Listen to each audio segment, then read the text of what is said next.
بسم اللہ الرحمن الرحیم۔ صحیح مسلم کی حدیث میں ہے، نبی کریم صلی اللہ علیہ وسلم نے فرمایا الحیاء شعبۃ من الایمان، کہ حیا ایمان کا حصہ ہے۔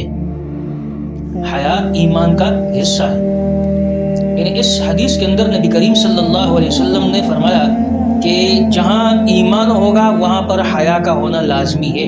ایمان اور حیا دونوں لازم اور ملزوم ہیں۔ حدیث کا مطلب یہ بنا کہ حیا اور ایمان یہ دونوں لازم اور ملزوم ہے۔ اگر حیا کسی کے اندر ختم ہو جاتا ہے تو اس کا ایمان کمزور پڑ جاتا ہے۔ اگر حیا ختم ہو گیا تو ایمان کمزور ہو گیا، اور جب ایمان کمزور ہو جاتا ہے تو پھر حیا کے بغیر انسان بغیرت بن کر کے وہ دلیری کے ساتھ اس کی مرضی میں جو آتا ہے وہ کر گزرتا ہے۔ اذا فاتک الحیا فاعل ما شئت، جب انسان کے اندر حیا ختم ہو جاتی ہے تو پھر وہ جو مرضی ہے وہ کرتا ہے۔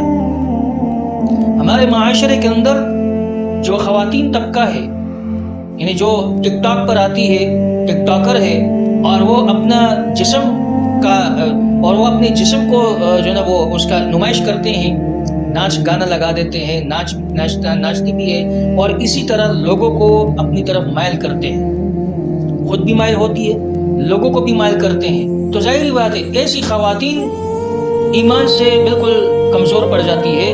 تو وہ خواتین کہ جو لوگوں کو اپنی طرف مائل کرتی ہے، خود بھی مائل ہوتی ہے اور فحاشی پھیلانے کی جو نا وہ سبب بن رہی ہے، رب العزت ان کو جنت کی خوشبو بھی نصیب نہیں کرے گا۔ جنت میں جانے کی تو دور کی بات ہے، جنت کی خوشبو بھی نصیب نہیں ہوگی، اس لیے کہ جس چیز سے شریعت نے منع کیا ہے، اللہ اور اللہ کے رسول نے منع کیا ہے، آپ اس کو کر گزرے بلکہ آپ اس کا سبب بن رہے ہیں، اس کو پھیلانے میں، اس فحاشی کو پھیلانے میں، اس برائی کو پھیلانے میں، تو اللہ تعالیٰ تو پھر بخشے گا نہیں۔ ان کو جب کوئی سمجھاتے ہیں تو وہ یہی کہتے ہیں کہ اللہ بڑا غفور رحیم ہے، معاف کرنے والا ہے، تم کون ہوتے ہو سمجھانے کے لیے؟ ہمیں مت سمجھاؤ، خود جو ہے اپنے آپ کو سمجھاؤ۔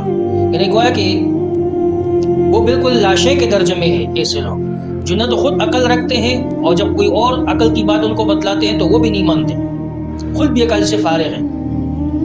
تو ایسے لوگ جب ظاہری بات فحاشی کو پروموٹ کرتے ہیں اور لوگوں کو فحاشی کی طرف دعوت دیتے ہیں تو وہ سبب بن رہے ہیں جہنم میں جانے کا۔ تو ایسے لوگوں کو اللہ رب العزت جنت کی خوشبو بھی نصیب نہیں کرے گا۔ اور پھر خواتین، یہ تو اللہ رب العزت نے اس پر پردہ واجب قرار دیا ہے، اور وہ ایسی فحاشی کو پھیلاتے، اور پھر جب اس کو کوئی مار دیتے ہیں تو پھر کہتے جی بخشش کی دعا کرے۔ اللہ بڑا غفور رحیم ہے، جہاں اللہ بڑا غفور رحیم ہے تو اللہ رب العزت قہار اور جبار بھی ہے۔ ان بطش ربک لشدید، اللہ نے فرمایا کہ جب میری پکڑ آتی ہے تو پھر سخت آتی ہے۔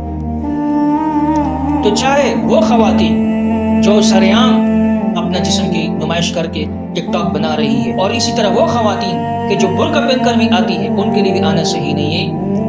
ایسے بہت سے ٹک ٹاکر ہے کہ جو برقع پہن کر آتی ہیں اور جناب وہ اپنے دل کو مطمئن کر کے کہ جناب میں تو شرعی پردے میں کر رہی نہیں۔ چاہے وہ عورت ہو کہ جو سریعام اپنے جسم کی نمائش کر رہی ہے، یا وہ عورت جو برقع پہن کے آ رہی ہے کیمرے کے سامنے اور لوگوں کو اپنی طرف مائل کر رہی ہے، دونوں برابر میں، دونوں برابر ہیں۔ اس سے کہ دونوں کا مقصد کیا ہے؟